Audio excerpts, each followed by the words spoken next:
Welcome back, guys. This is now the 9-month update to our 38-way coatings and sealants longevity test.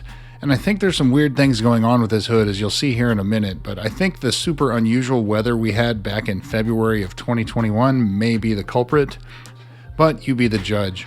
As usual, we will foam this hood down using Chemical Guy's Honeydew Snow Foam, rinse it, foam it again, wash, and then of course rinse it off before inspecting the hydrophobic properties of each product. This hood, as you know, gets rotated either 90 or 180 degrees after each update, and this last month it was sitting upside down, so 180 degrees from how you see it here. The last 30 days weather, as well as the lifetime weather that this hood has seen, is on your screen here. And as a reminder, if you do see something you like, please consider purchasing them through the links in the video description, as 100% of the money goes right back into the channel to buy more products to test.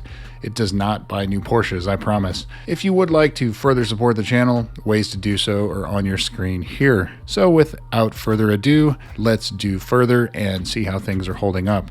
Drive Auto had failed at the 30-day mark, and the ETHOS is actually CQUARTZ UK, topped with SIC.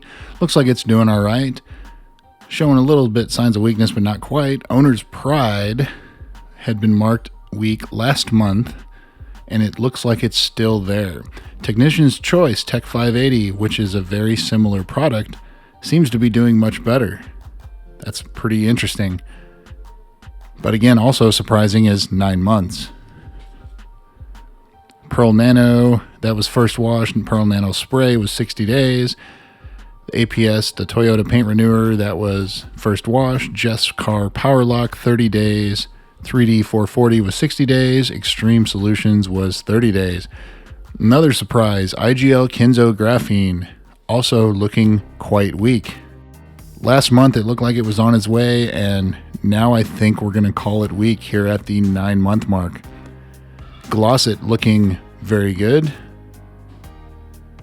Meguiar's Hybrid Ceramic Wax, both of those, the dry was 6 months, the wet was 7 months. Turtle Wax Ceramic, it was weak at the 120-day mark. We're now going to call that failed. Turtle Wax Seal and Shine was weak at the 8-month mark. We're going to call that failed. There's just a pinch hanging on, but we're going to call it failed. Turtle Wax Graphene Liquid Wax we got 60 days out of, and Flex Wax was weak at the 8-month mark.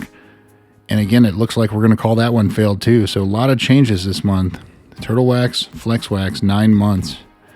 TLC Black Ice, we got 6 months. Hydrosilex, we got 6 months. And KB Diamond Plus, which is a spray, still doing quite well.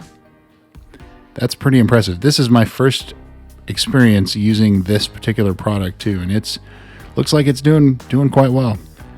BCC Ceramic Wax, that lasted 60 days. And the BCC Ceramic Coating, you can see the control in the lower left.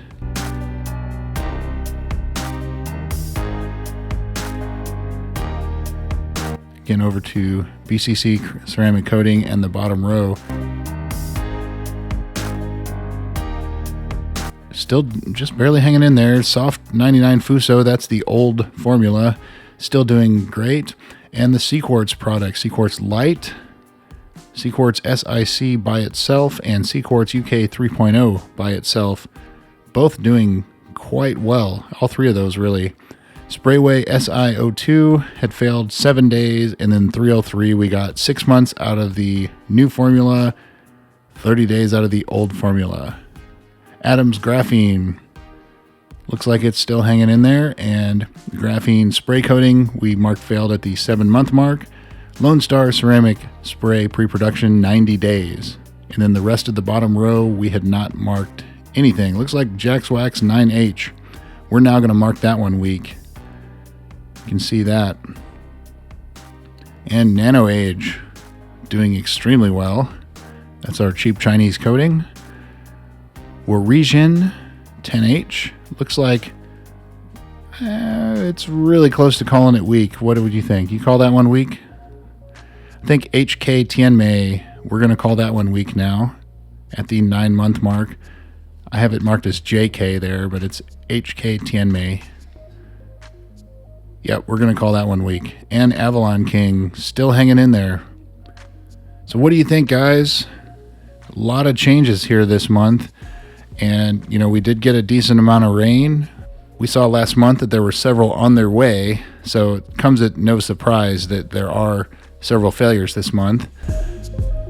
So I'd be interested to hear your comments. Have you guys used any of these? Has your experience been similar to mine? If you've had these on your vehicle as long or longer, let me know what kind of lifespan you're getting out of these. I'd really appreciate it. So thanks again, guys, for watching. Stay tuned for the next update, and we'll see you soon.